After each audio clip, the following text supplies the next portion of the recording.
Bien, nos vamos a información internacional, 8:56, Giselle Guerra con nosotros aquí en el estudio. ¿Cómo estás, Giselle? Buenos días, Giselle. ¿Cómo están, Carola, Seba? Muy buenos días. Vamos a comenzar esta revisión internacional con algo que acaba de ocurrir hace solo algunos momentos atrás en Brasil. Un operativo realizado por la Policía Federal en contra del expresidente Jair Bolsonaro. Esto con una orden que ha dictado la Corte Suprema en estos últimos momentos en contra precisamente del exmandatario brasileño, donde varias de estas medidas se aplican, por ejemplo, el uso de la tobillera electrónica, así como también la prohibición de la utilización de redes sociales. Esta es una noticia en desarrollo. De hecho, precisamente los medios brasileños apuntan a esta hora algunos antecedentes adicionales que hemos podido conocer durante esta mañana. Hay algunos registros de medios locales. Estamos viendo allí a Metrópolis que muestra el momento en que precisamente ingresan algunos de estos vehículos hasta esta zona, porque los operativos se estaban realizando en la residencia de Bolsonaro y en la sede del PL, que es el partido del expresidente brasileño en Brasilia, con órdenes de allanamiento y de incautación, una medida que fue aprobada y autorizada por el ministro Alexandre de Moraes del Supremo Tribunal Federal, que podríamos calificar, Carola Seba, es el rival acérrimo por lo demás del exmandatario brasileño. Varios encuentros han tenido también en otras oportunidades, y aquí lo que informan los medios locales es que precisamente estos operativos tenían como objetivo aplicar estas medidas cautelares. El uso de la tobillera electrónica, que ahora además va a quedar confinado en su casa durante las noches y los fines de semana, según informa CNN Brasil a esta hora, que va a tener prohibición de utilizar redes sociales, así como también de comunicarse con embajadores y diplomáticos extranjeros, así como con los otros acusados y personas bajo investigación en medio de esta indagatoria por la acusación que pesa en su contra de haber participado en un intento de golpe de Estado en Brasil. Es por esa causa. Exactamente, y donde dentro de esas medidas se acusaba, por ejemplo, que había un plan para asesinar a Lula da Silva. Tal cual. La noticia del momento es entonces que se produce este operativo de la policía en la casa de Bolsonaro para hacer efectiva esta medida, esta parte de la condena, ¿cierto? Que es la tobillera electrónica, y también para algo más, para requerir alguna información, porque esto ya es como la condena definitiva, ¿o no? No, esto es más bien una medida cautelar que aplica la Corte Suprema, en este caso particular, en medio de esta investigación. Que eso es lo que se había estado apelando, digamos. Exactamente, y que se ha estado discutiendo en estos últimos días. Aquí se habla de órdenes de allanamiento y también de incautación. No se ha informado exactamente qué ha sido incautado en este momento, si eso podría tratarse de teléfonos celulares o de computadores o otro tipo de materiales, pero esta es precisamente la misma causa por la que Donald Trump hace solo algunos días atrás estaba acusando esta casa de brujas, ¿no? Imponiendo aranceles a Brasil, que es una locura, digamos. Sí, con la amenaza allí de aplicar aranceles del 50% y con la respuesta que entregaba en su momento también el presidente de Brasil, Luis Ignacio Lula da Silva, también en algunas entrevistas más recientemente con CNN durante esta semana. Aquí lo que hemos podido conocer, además ¿no? de la utilización de esta tobillera electrónica, es lo que les mencionaba anteriormente, ¿no? La prohibición de utilizar las redes sociales. Quedan dudas, por ejemplo, respecto del operativo, por lo demás, en el partido de Bolsonaro, pero lo cierto es que ya el equipo de defensa del expresidente ha reaccionado a esta medida con la imposición de estas medidas cautelares y acusan a indignación más bien respecto de este operativo que se ha estado llevando a cabo en estos últimos momentos. ¿Qué afirman los abogados de Bolsonaro? Cito textual: la defensa del expresidente se mostró sorprendida e indignada por la imposición de severas medidas cautelares en su contra, ya que siempre ha cumplido todas las órdenes emitidas por el Poder Judicial. Esto es una noticia en desarrollo, de hecho revisando por lo demás la página web de CNN Brasil, se da cuenta por lo demás también allí de varias medidas adicionales. Por ejemplo, aquí se habla de que Moraes, juez de la Corte Suprema, le ha prohibido a Bolsonaro hablar incluso con su hijo. Todo esto en medio de una noticia en desarrollo que por lo demás vamos a estar revisando, ¿no? durante toda esta jornada con lo que está ocurriendo allí en Brasil. Quedamos al pendiente entonces de actualizaciones, Carola, Seba, de lo que está ocurriendo allí en la residencia del expresidente brasileño, pero vamos a avanzar en esta revisión internacional.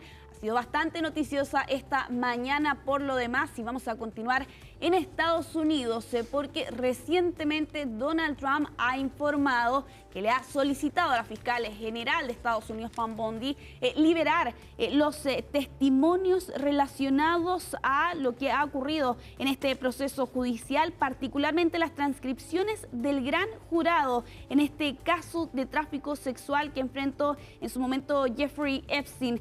Aquí lo que ha señalado Trump es que ya había autorizado al Departamento de Justicia, y la razón que entrega Trump es debido a la ridícula cantidad de publicidad dada contra Jeffrey Epstein. Aquí ya se interpreta que Trump está cediendo a la presión no solo de sus detractores, sino que también dentro de su grupo, ¿no?, de MAGA, y que ha tomado bastante fuerza por lo demás en estas últimas semanas. Ojo con esta información, porque si bien Trump está solicitando esta liberación de los testimonios, es un proceso que podría ser largo. Aquí los tribunales podrían sopesar la privacidad y también otras preocupaciones adicionales respecto de liberar este tipo de información, pero esto ocurre además en el mismo momento en que Wall Street Journal ha informado respecto de una carta que Donald Trump aparentemente habría escrito cuando Jeffrey Epstein cumplió 50 años, esto fue el 2003, y que ha sido descrita como obscena.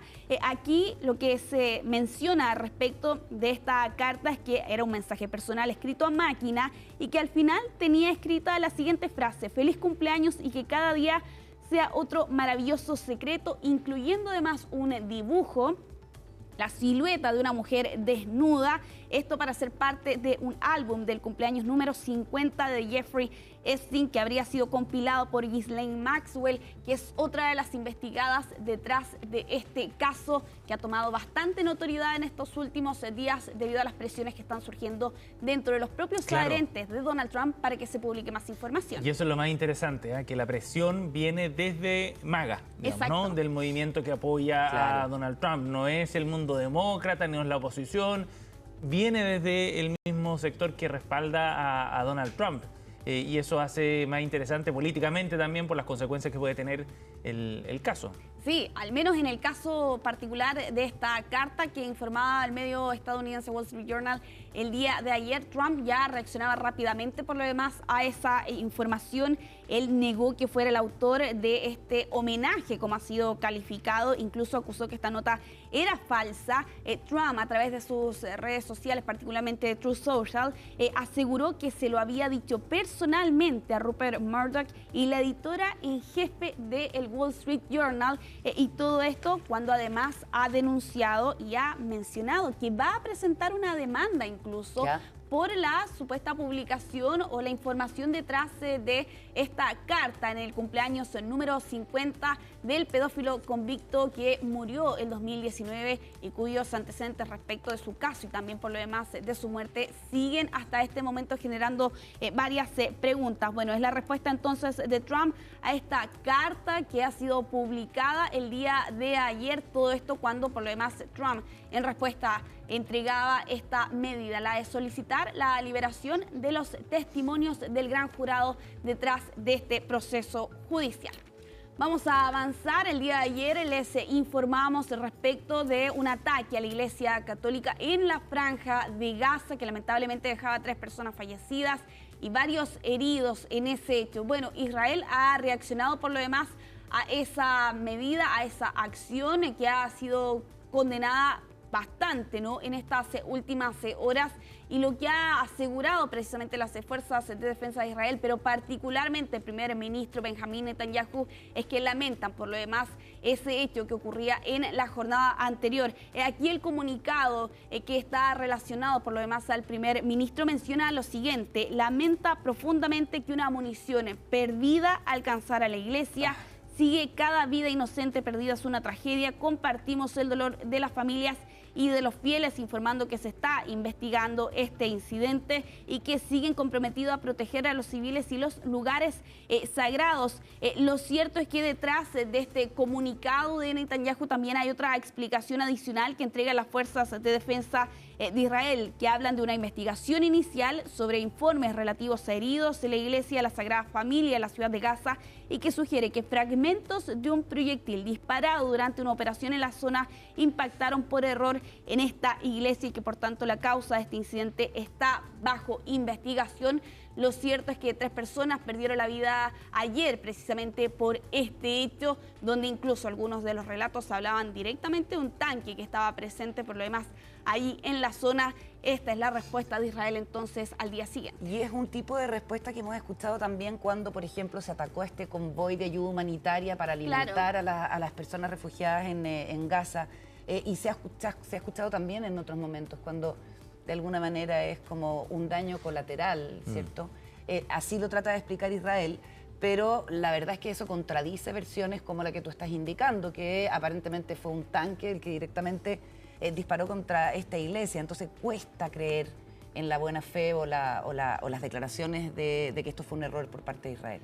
Sí, al menos aquí la versión que entrega Netanyahu y también las fuerzas de defensa de Israel apuntan a precisamente a lo que podríamos calificar son escombros, pero lo cierto es que al margen, ¿no? Por cierto, de lo que estaba y lo que ocurría el día de ayer en esta iglesia, la única iglesia católica que por lo demás opera en el enclave palestino. Hasta antes de la guerra habían aproximadamente unos 1.000 católicos por lo demás en este territorio. Estamos hablando de un conflicto que ya deja entre 56.000 y 58.000 vidas perdidas, ¿no? En estos casi 2 años, todo esto en medio de los esfuerzos infructuosos de poder conseguir por lo demás un acuerdo que permita un cese a las hostilidades. Ya para ir avanzando en esta revisión internacional, lo vamos a hacer en España con estas imágenes. Lamentablemente ya se da por iniciada la temporada de incendios forestales en el hemisferio norte y con este hecho que ocurría allí en Toledo, cerca también de Madrid. 3.100 hectáreas consumidas por las llamas durante este incendio que se originó el día de ayer por la tarde y que incluso obligó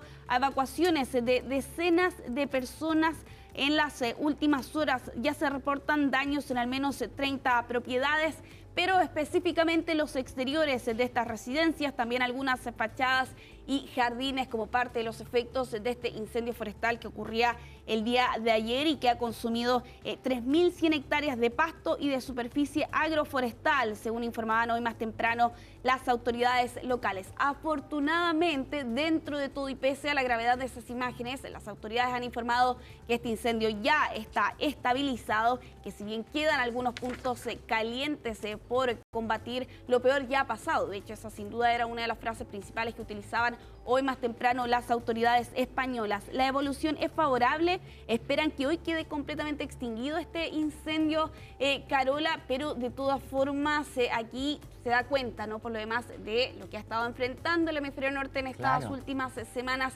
altas temperaturas, olas de calor, que por lo demás son propicias para iniciar estos siniestros. De hecho, ahora en Toledo, que son pasadas las 3 de la tarde, hay 34 grados de temperatura, con apenas un 14% de humedad y también hay un poco de viento, viento de 18 kilómetros por hora. En Madrid ayer hubo 39 grados de temperatura máxima, entonces, claro, la condición no es favorable para nada, pero la noticia esperanzadora es que Bomberos dice tenerlo más o menos controlado. Sí, totalmente, y a eso además se suma algo que tú mencionabas por lo demás, Carola, el fuerte viento, que de hecho era uno de los principales factores que dificultaron por algunos momentos las labores en esta zona del centro de España. Ya para ir cerrando esta revisión internacional, regresamos a Estados Unidos, esta vez para hablar del estado de salud del presidente norteamericano y con esta información que conocimos el día de ayer de que ha sido diagnosticado con insuficiencia venosa crónica tras un examen exhaustivo donde incluso se incluyeron estudios vasculares de diagnóstico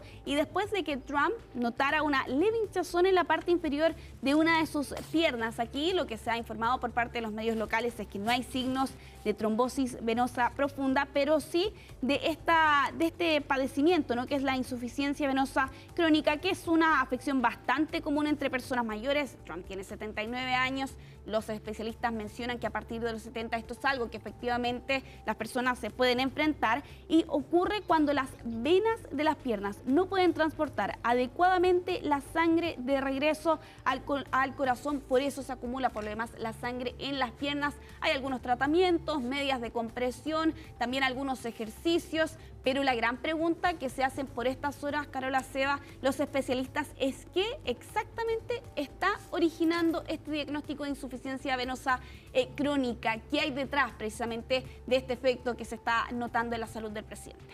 Bueno, a su edad en todo caso nada fuera de lo habitual es que tenga estos riesgos, Exactamente. ¿no? Pero de todas maneras es un tema bien interesante porque ya se había puesto en tela de juicio las capacidades de Joe Biden en su momento. El mismo Donald Trump apelaba a esa edad también como uno de los argumentos para criticarlo políticamente. O sea, el asunto probablemente persiga a Trump por todo su mandato. Y solo para ir cerrando también, la forma en la que se informan las situaciones médicas de los presidentes fue uno de los temas principales, incluso cuando Trump ya había regresado a la Casa Blanca. Así que habrá que ver finalmente cómo lo va a resolver aquí el presidente de Estados Unidos.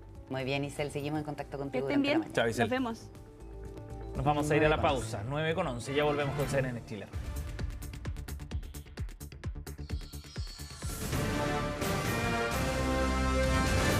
Hacemos una pausa y ya regresamos con CNN Chile Radio, AM